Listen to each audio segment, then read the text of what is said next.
Doctor Sreekumar ஜோதிடம் சேனலுக்கு உங்களை மகிழ்ச்சியுடன் வரவேற்கின்றேன்.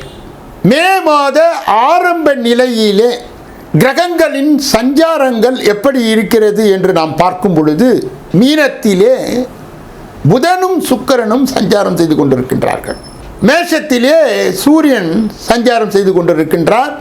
ரிஷபத்திலே செவ்வாய் சஞ்சாரம் செய்து கொண்டிருக்கின்றார். மிதுனத்திலே ராகு சஞ்சாரம் செய்து கொண்டிருக்கின்றார். விருச்சகத்திலே குரு வக்கர நிலை அடைந்து சஞ்சாரம் செய்து கொண்டிருக்கின்றார். தனுசிலே சனி வக்ரம் அடைந்து சஞ்சாரம் செய்து கொண்டிருக்கின்றார். கூடவே கேது இருக்கின்றார். இதுவே இம்மாதத்தின் தொடக்க கிரக சஞ்சார நிலைகள் ஆகும். மே மாதத்திலே 4ஆம் தேதி புதன் மீனத்தில் இருந்து மேஷத்துக்கு சஞ்சாரம் செய்ய இருக்கின்றார். 7ஆம் தேதி ரிஷபத்திலே சஞ்சரித்து வந்த செவ்வாய் மிதுனத்திற்கு வருகிறார். 11ஆம் தேதி மீனத்திலே சஞ்சாரம் செய்த சுக்கிரன் மேஷத்திற்கு வருகிறார். 15ஆம் தேதி மே மாதம் சூரியன் மேஷத்திலே இருந்தவர் ரிஷபத்திலே சஞ்சாரம் செய்கின்ற நிலையை அடைகின்றார். 18ஆம் தேதி புதன் மேஷத்தில் இருந்து ரிஷபத்திலே சஞ்சாரம் செய்ய இருக்கின்றார். இதுவே இந்த மாதத்தின் கிரகங்கள் சஞ்சாரம் செய்யும் விதம்.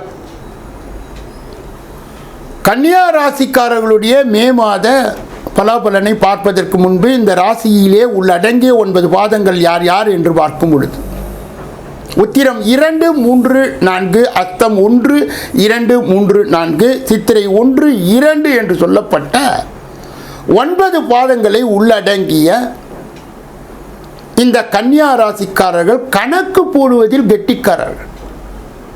பேச்சு சாமர்த்தியம் இயற்கையிலே இவர்களிடம் நிறைய இருப்பதால் ஆலோசனை பகுதியிலே அடித்து கொள்ள ஆட்கள் இல்லை. அவ்வளவு சிறிய விஷயங்களுக்கு பெரிய கவனத்தை செலுத்தி நுட்பங்களை அறிந்து வாழ்க்கையின் ஓட்டத்தை சரி செய்பவரே இந்த கன்னியா ராசிக்காரர். ஏனோ இந்த மாதம் இவர்களுக்கு அவ்வளவு சிறப்பு இல்லை என்று கூறினாலும் கூட சில சிறப்புகள் இருக்கத்தான் செய்கிறது. கன்னியா ராசியை பொறுத்த மாட்டில் மாதத்தினுடைய முற்பகுதியிலே 7வது இடத்திலே சுக்கிரன் புதன் இந்த ராஜகிரக சேர்க்கை இவர்களுடைய மாதத்தின் முற்பகுதியிலே நல்ல ஒரு செல்ஃப் கான்ஃபிடென்ஸை கொடுத்து இந்த மாதத்தை ஓட்டி விடலாம் என்ற எண்ணத்தை கொடுக்கும். ஆனால் 4ஆம் தேதி சுக்கிரனிடம் இருந்து பிரிந்த புதன் அவருடைய விரோதி ராசிக்கு செல்லும் பொழுது 8வது இடமாக இருக்கின்ற காரணத்தால் சில சிக்கல்களை அது ஆரம்பித்து விடும். அதே நேரத்திலே 7ஆம் தேதி இவருடைய ஜென்மாந்திர சத்ரு என்று அழைக்கப்படுகின்ற செவ்வாய் அந்த மிதுனத்திலே அந்த பரிவர்த்தனை என்று சொல்வார்கள், மோசமான பரிவர்த்தனை. மேஷத்திலே புதன், மிதுனத்திலே செவ்வாய். இந்த கன்னியா ராசியை பொறுத்த மாட்டில் இது ஒரு அவ்வளவு சிறப்பான பரிவர்த்தனை என்று சொல்லிவிட முடியாது. ஏற்கனவே கன்னியா ராசிக்காரர்கள் 4வது இடத்திலே இருந்த சனியால் அதிகபட்சம் பாதிக்கப்பட்டிருக்கின்றார்கள். கடந்த 2 வருடங்கள் அவர்களுடைய வாழ்க்கையிலே பணம் என்றால் என்ன என்பதை நன்றாகவே புரிந்து கொண்டார்கள். உறவு நிலையிலும் அவர்கள் நன்றாக புரிந்து கொண்டார்கள். இந்த மே மாத பலனை பார்க்கும் பொழுது 4வது இடத்திலே இந்த சனி கேது உடைய அந்த சேர்க்கை இவர்களுடைய ஆரோக்கியத்திலே ஒரு பெரிய தொல்லையை கொடுத்து கொண்டிருக்கும். இந்த மாதத்திலே உஷ்ண வியாதிகள், ஜல சம்பந்தப்பட்ட வியாதிகள் ஒன்றன் பின் ஒன்றாக வருவதால் இது இவர்களுடைய உழைப்புக்கு ஒரு உத்தரவாதம் கொடுக்கக்கூடிய ஒரு நிலையாக இல்லாத காரணத்தால் பீரியாடிக்கல் செக்கப் என்பதை இவர்கள் செய்து கொள்ள வேண்டும். சுவர் இருந்தால் தானே சித்திரம். அதை இவர்கள் மனதிலே நிறுத்தி கொண்டு இவர்களுடைய அன்னையினுடைய சுகத்திலோ சுகத்தானம் என்று சொல்லப்படுகின்ற கார்களை மாற்றிக்கொள்ளுதல், வாகனங்களை மாற்றுதல், வீடுகளை மாற்றுதல் போன்ற நிகழ்ச்சிகள் இந்த மாதத்திலே நிறைய நடக்கும். அப்பொழுது இவர்களுடைய ஆரோக்கியம் என்று சொல்லப்படுகின்ற இடமான 6வது இடத்துக்குரிய அந்த சனி 4லே இருப்பதால் இவர்களுக்கு இந்த மாதம் மெதுவாகத்தான் இயங்கும்.